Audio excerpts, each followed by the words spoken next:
A simple microscope or a magnifying glass, a simple microscope or a magnifying glass is just a convex lens of short focal length held close to the eye. Simple microscope या magnifying glass जो है वो एक simply एक छोटा सा convex lens होता है जिसकी फोकल लेंथ हम कम लेते हैं, ठीक है।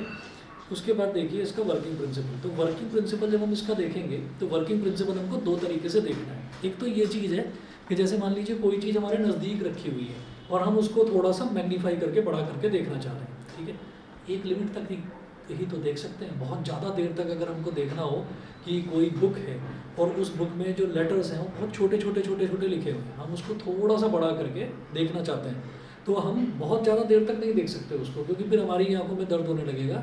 क्योंकि जब भी हम कोई बुक पढ़ेंगे तो उसको रखेंगे कहाँ पर, अपने नियर पॉइंट पर। एक इंसान का नॉर्मल जो आई साइट होती है उसका जो नियर पॉइंट है वो 25 सेंटीमीटर, ठीक है। और जो उसका जो फार पॉइंट होता है वो होता है इन्फिनिटी, कि आप इन्फिनिटी तक का आराम से देख सकते हैं। तो यहाँ पर दो केसेस लेकर चलेंगे हम, सिंपल माइक्रोस्कोप में भी और कंपाउंड माइक्रोस्कोप में भी। सिंपल माइक्रोस्कोप जो है, सिंपल माइक्रोस्कोप का फंडा ये है कि जहाँ पर आपको छोटी चीज़ें देखनी है, ठीक है। कंपाउंड माइक्रोस्कोप में क्या है कि जहाँ पर आपको बहुत छोटी चीज़ें देखनी है, ठीक है, तो वहाँ पर आप कंपाउंड माइक्रोस्कोप यूज़ करते हैं। तो पहले सिंपल करेंगे। ऐसे ही दो चीज़ें तो ये हैं, सिंपल माइक्रोस्कोप और कंपाउंड माइक्रोस्कोप। ऐसे ही दो हैं हमारे पास, रिफ्लेक्टिंग टेलीस्कोप और रिफ्रैक्टिंग टेलीस्कोप। ये दो टेलीस्कोप्स हैं। तो टोटल 4 इंस्ट्रूमेंट्स हैं जो हमको पढ़ने हैं। अच्छा, अब जरा देखते हैं वर्किंग प्रिंसिपल।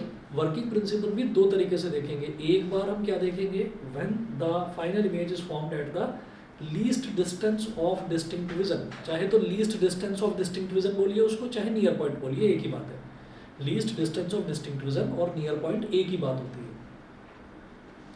तो हम ये चाहते हैं कि जब हमारी फाइनल इमेज हमारे नियर पॉइंट पर बन जाए, least distance of distinct vision मतलब हमारा नियर पॉइंट 25 सेंटीमीटर पर बन जाए। तो देखिएगा क्या है, since a normal eye can see an object clearly at the least distance of distinct vision 25 centimetre, एक जो नॉर्मल आई है वो 25 सेंटीमीटर तक का आराम से पढ़ सकती है।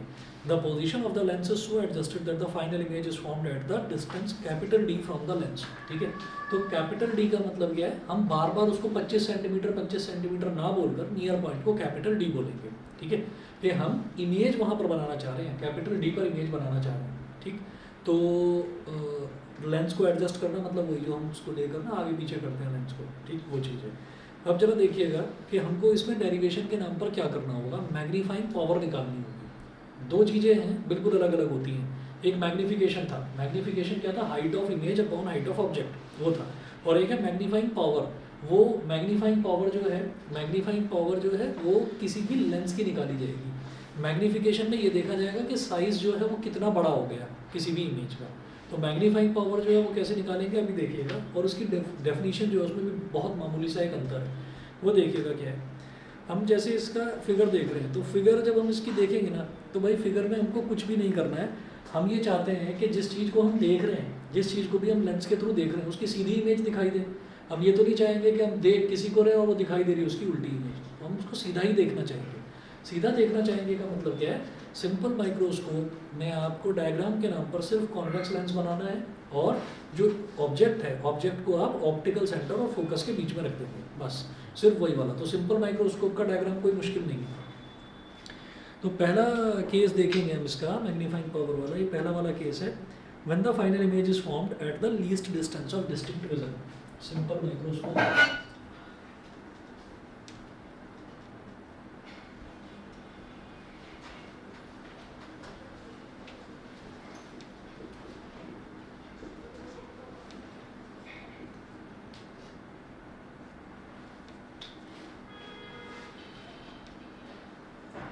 simple microscope when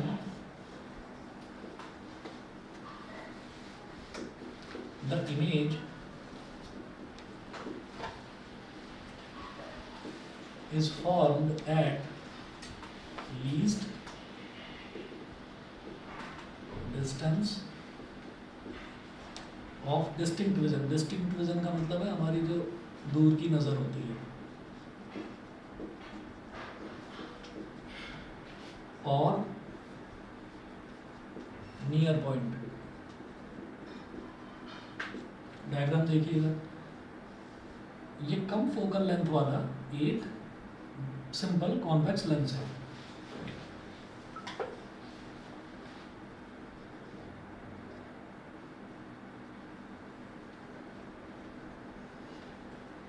ये ऑप्टिकल सेंटर है, ये फोकस है, ऑब्जेक्ट को हमने यहाँ पर रख दिया, ठीक है। तो हम ये जो लेंस है ना, लेंस को ही ऑब्जेक्ट के आगे पीछे इस तरह से एडजस्ट करेंगे कि जो हमारी इमेज है वो 25 सेंटीमीटर दूरी पर बन जाए।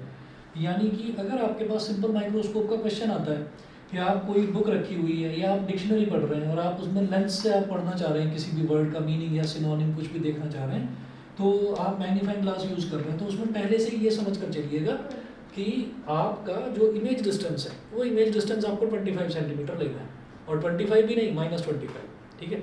तो देखिएगा हमने क्या करा कि ये हो गया हमारा ऑब्जेक्ट ए बी, ये इमेज फॉर्मेशन हमें पता ही है कि एक रे प्रिंसिपल एक्सिस के पैरेलल गई तो वो यहाँ से टकराकर इधर वाले फोकस से गुजर जाएगी, एक रे को ऑप्टिकल सेंटर से गुजारा तो ये जो है ये मिलेगी ही नहीं, ये ऐसे फैलती चली जाएगी, ठीक। तो इसको अगर पीछे एक्सटेंड करेंगे तो ये यहाँ पर मिल जाएगी, यहाँ पर मिल जाएगी तो हमारा सेम साइड बनने वाली जो इमेज होती है उसको हम वर्चुअल इमेज बोलते हैं। तो ये हमारे पास बन गया ई डैश और बी डैश, ठीक है। मैं लेंस को थोड़ा आगे पीछे करूँगा तो हमारी इमेज भी आगे पीछे हो जाएगी। तो हमें लेंस को एडजस्ट करके इमेज को ऐसे बनाना है कि ये जो है हमारी वी यानी कि image distance that should be equal to capital D. Capital D जो है वही हमारा नियर पॉइंट है 25 सेंटीमीटर, ये नॉर्मल आई का नियर पॉइंट 25 सेंटीमीटर। तो डायग्राम में कुछ नहीं, डायग्राम तो बस सिंपल ये है। उसके बाद और इसमें ये ए बी हो गया, ये ए डैश बी डैश हो गया, बस एक काम ये कर देना, यहाँ पर आई बना देना,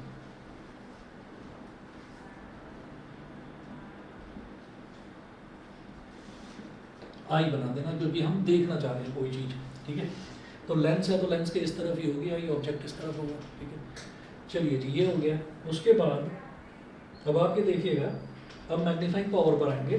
तो मैग्नीफाइंग पावर एक बार समझ लेना, फिर बाकी के जो हम 5-6 केसेस देखेंगे ना, मतलब 2 केसेस सिंपल के, 2 केसेस कंपाउंड माइक्रोस्कोप के, 2 रिफ्लेक्टिंग के और 2 रिफ्रैक्टिंग टेलीस्कोप के, है ना। तो उसमें सब में डेफिनेशन बिल्कुल सेम ही आपको मिलेगी। देखिए क्या है magnifying power. The magnifying power of a simple microscope is defined as the ratio of the angles subtended by the image and the object at the eye. At the eye मतलब object जो है वो आई पर angle कितना बना रहा है, image जो है वो आई पर एंगल कितना बना रही है। व्हेन, अब आगे की कहानी इंपॉर्टेंट है, when both are at least distance of distinct vision from the eye. जब दोनों ऑब्जेक्ट भी और इमेज भी दोनों के दोनों आई से कितनी दूरी पर हो, नियर पॉइंट पर हो। नियर पॉइंट क्या होता है 25 सेंटीमीटर। इसका मतलब क्या है भाई, इमेज में कोई प्रॉब्लम नहीं है। इमेज जो है, इमेज से निकलने वाली बहुत सारी लाइट रेज हैं, तो हमने कहा ये लाइट रे ले लो, ये लाइट रे ले लो, हमने कहा चलो भाई ये वाली लाइट रे ले लो, तो ये लाइट रे आई तक पहुंच रही है, हमने कहा हाँ जी पहुंच रही है। तो ये जो एंगल बना रही है, this angle is called beta. Image जो एंगल बनाएगी यहाँ पर आई के साथ में, उसको हमने बोल दिया बीटा। तो इमेज तो distance, least distance of distinct vision यानी कि नियर पॉइंट पर रखी है, बनी रही है वहाँ पर। अभी जो ऑब्जेक्ट है, इस ऑब्जेक्ट को यहाँ पर कैसे लाएं, तो हम ये कहेंगे इसको हाइपोथेटिकली मूव करा देंगे बस। हाइपोथेटिकली मूवमेंट मतलब कैसे, इस तरीके से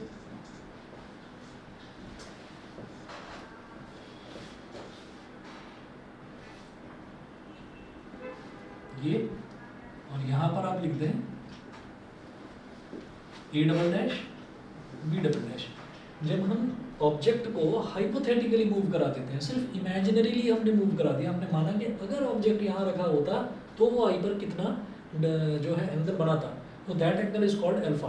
तो वो चीज़ जो है, वही चीज़ यहाँ पर आप देखेंगे, वही चीज़ यहाँ पर अल्फा करके दे रखी है। अगर इसको पेज को थोड़ा सा मैग्नीफाई करके देखेंगे, बड़ा करके देखेंगे थोड़ा, तो देखिएगा कि हम क्या करेंगे, इसी को यहाँ से एक बार ऑप्टिकल सेंटर से और ज्वाइन कर देंगे ऐसे, ठीक। ये पूरा बड़ा एंगल जो इमेज जो बना रही थी दैट इज बीटा, और जो ये ऑब्जेक्ट बना रहा है this angle is called alpha.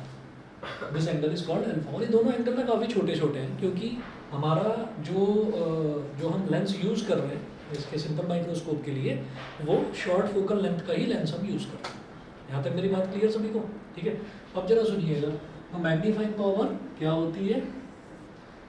Ratio of the angle subtended by the image to the angle subtended by the object when both are kept at least distance of distinct vision. ठीक है, image जो angle बनाती है eye पर, that is called beta. Object जो eye पर angle बनाता है, दैट इज कॉल्ड अल्फा। तो बीटा अपॉन अल्फा निकालना है। जब दोनों ही एंगल बहुत छोटे छोटे हैं तो मैं बीटा को अप्रॉक्सीमेटली tan बीटा और अल्फा को अप्रॉक्सीमेटली tan अल्फा बोल सकता हूँ। ठीक है, वही हमको, यही फंडा हमको यूज़ करना है सारे डेरिवेशंस में। ठीक, तो जरा देखिएगा, मैग्नीफाइंग पावर वही लिखा है यहाँ पर, angle subtended by the image at the least distance of distinct vision upon angle subtended by the object at the least distance of distinct vision. तो m is equal to beta upon alpha, m is equal to beta upon alpha is equivalent to tan beta upon tan alpha, since alpha and beta are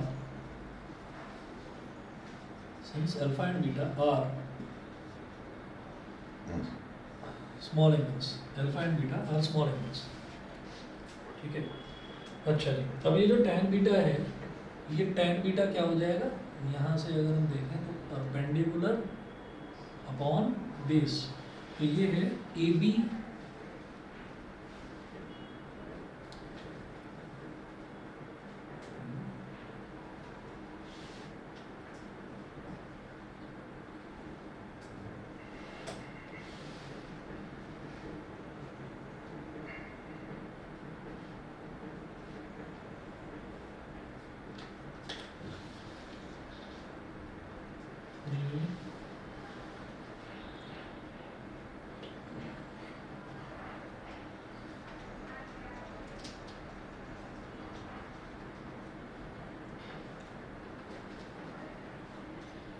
क्या लिखते हैं मैंने, ए B upon B थोड़ी होगी।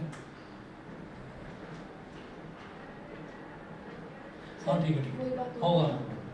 ठीक है, इसको A dash B dash upon O B dash भी बोल सकते हैं, और ये पूरा का पूरा बीटा है ना, तो इसको A B upon O B भी बोल सकते हैं। ठीक है, तो वही लिखते हैं, A B upon O B upon tan alpha. अब टैन अल्फा क्या है, ये जरा सा जो है, इसको क्या बोलेंगे? A double dash B double dash बोल दो या A double dash B dash बोल दो, एक ही बात है, क्योंकि बी डैश और बी डबल डैश एक ही पॉइंट है। तो A double dash B dash upon, ये क्या हो जाएगा, यहाँ से लेकर यहाँ तक ओ बी डैश। अगले स्टेप में क्या करेंगे, A B upon O B और A double dash B dash, ये जो A double dash B dash है ये ए बी के ही तो इक्वल है। ठीक है, तो अपॉन ए बी, इसका भी न्यूमरेटर ए बी, इसका भी numerator A B cancel out हो गया। सबसे नीचे वाला टर्म सबसे ऊपर वाला टर्म सबसे नीचे वाले से मल्टीप्लाई होकर न्यूमरेटर में आ जाता है, तो ये क्या हो गया, ओ बी डैश। बीच वाले आपस में मल्टीप्लाई होकर डिनोमिनेटर में आ जाते हैं, तो ये हो गया ओ बी। तो भाई ओ से लेकर बी डैश तक ये क्या है हमारा, डी डी। ठीक है, नियर पॉइंट। और ओ बी, ओ से लेकर बी तक ये कितना है, ये हमारा इसका इमेज का डिस्टेंस है। तो इसको हम क्या बोलेंगे, ऑब्जेक्ट का डिस्टेंस होगा, इसको हमने बोल दिया x। ऑब्जेक्ट को जिस डिस्टेंस पर हमने रखा उसको हमने x बोल दिया। यहाँ तक समझ गए? ठीक है, तो m is equal to D upon x.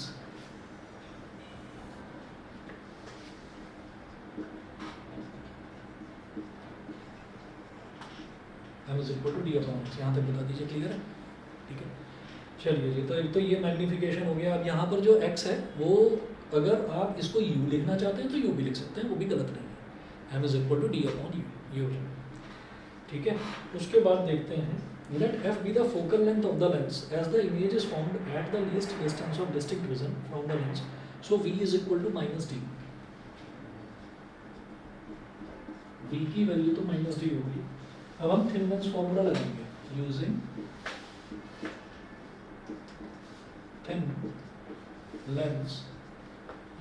thin lens formula।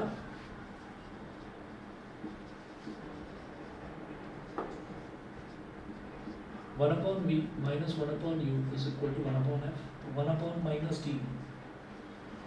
Minus 1/u is equal to 1/f, ठीक है। और अब क्या करिए आप, यहाँ से u की जगह लिख दीजिए x, ये x हमारा ऑब्जेक्ट डिस्टेंस है, minus x,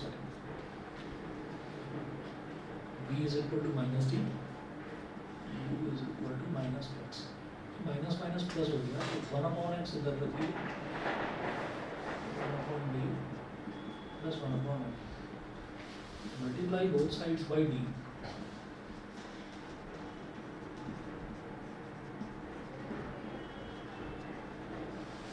multiply both sides by D, तो ये हो जाएगा d/x is equal to d/d plus d/f, D से डी कट दिया हमारा आ गया, और ये d/x यही तो मैग्नीफिकेशन है, मैग्नीफाइंग पावर से m is equal to 1 plus d/f। तो अगर आपको नियर पॉइंट और फोकल लेंथ इन दोनों के टर्म्स में निकालना है तो m is equal to 1 plus d/f आ गया।